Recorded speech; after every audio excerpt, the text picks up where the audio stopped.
Proverbios 11:26 dice: Al que acapara el grano, el pueblo lo maldecirá, pero bendición será sobre la cabeza del que lo vende. Lo que a Dios no le agrada es que acaparemos el grano o el comestible cuando hay tiempo de necesidad.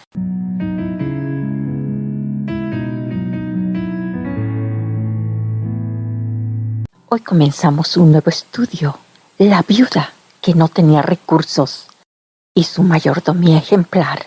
Podemos leer sobre ella en Lucas 21, del 1 al 6. El ministerio terrenal de Jesús tocaba a su fin. Hizo su última visita al templo. El sagrado recinto estaba atestado de gente rica y pobre que se había congregado allí para adorar al Dios de sus padres. Después de dedicar gran parte del día a su labor docente en el atrio del templo, se sentó cerca del arca del tesoro para ver lo que allí pasaba. ¿Qué cosa le podría interesar en el santuario ese día más de aquello que desde su tierna infancia había tenido una atracción especial para él? Algunos creyeron posiblemente que el Señor se hubiera admirado de la magnificencia de la arquitectura y el ornato de este espléndido monumento, mandado a hacer por Herodes el Grande, que se contaba en aquella época entre las maravillas del mundo. El historiador Josefo dice: y ahora Herodes, en el año 18 de su reinado, emprendió una obra grandiosa que era edificar de por sí el templo de Dios, de mayor perímetro y altura, más magnífica que el edificio anterior, pues quiso que la ejecución de esta obra fuera a la vez la más gloriosa de sus actos y al mismo tiempo un monumento digno y eterno a su memoria. El templo fue construido de piedras blancas y pesadas de unos 25 codos de largo, 8 de altura y cerca de 12 de ancho, y la estructura entera era visible a varios estadios de la ciudad.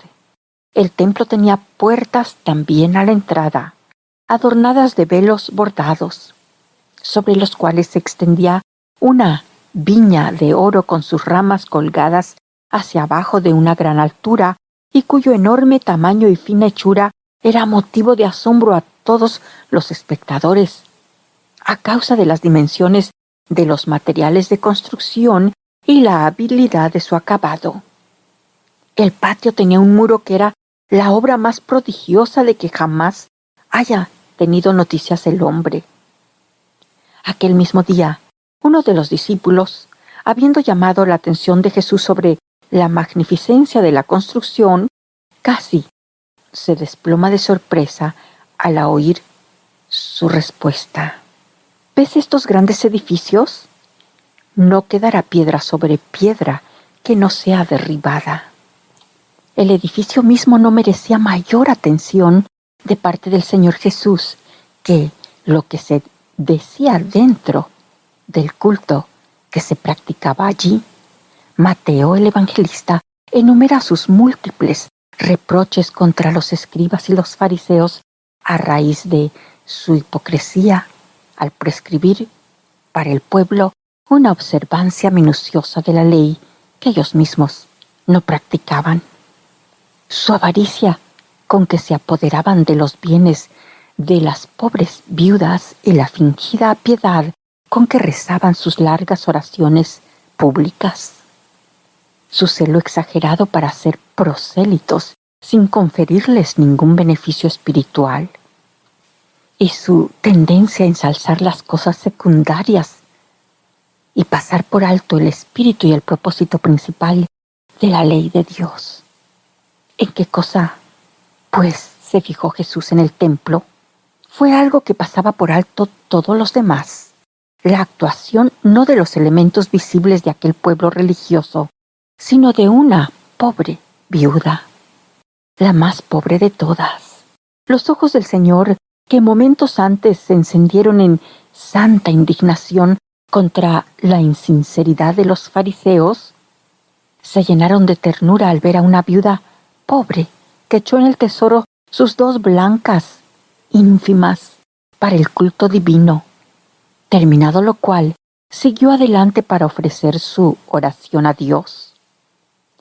Conmovido y con evidente placer, el Señor llamó la atención a los discípulos a este extraordinario acto de devoción para explicarles cómo el insignificante donativo de las 2 blancas de la viuda significó mucho más para Dios que todo lo que habían ofrendado los ricos. ¿Quién era aquella mujer? Los evangelistas se abstienen intencionalmente de identificarla y quizá por 2 razones. En primer lugar, lo que la elevó por encima del nivel ordinario en esa ocasión no fue su personalidad en sí, sino el acto realizado aquel día, el cual fue observado por el Señor. Y en segundo lugar, no fue la cantidad que ofrendó, sino el comentario que hizo Jesús de su significado espiritual que confirió a dicho acto inmortalidad. Nuestros actos, sin embargo, son el producto de nuestra personalidad y nuestra actitud total hacia la vida. El buen árbol, dice Jesús, no puede sino llevar buen fruto, y el mal árbol, mal fruto. Al comentar tan favorablemente sobre su ofrenda, Jesús puso en efecto su sello de aprobación sobre la vida de la mujer. Seguidamente, importa tener presente que estas cosas han sido escritas para nuestra admonición sobre quienes los fines de los siglos han pasado. La viuda anónima representa a muchas fieles creyentes que a través de los siglos han logrado como ella la aprobación del Señor y que igualmente recibirán su recompensa eterna. Cual capitán de navío, esta santa mujer imprimía rumbo a la vida. Su norte era la gloria de Dios, su timón, el temor de Dios, su fuerza motriz, la fe en Dios y su meta, la aprobación de Dios en todas las cosas que ella hacía.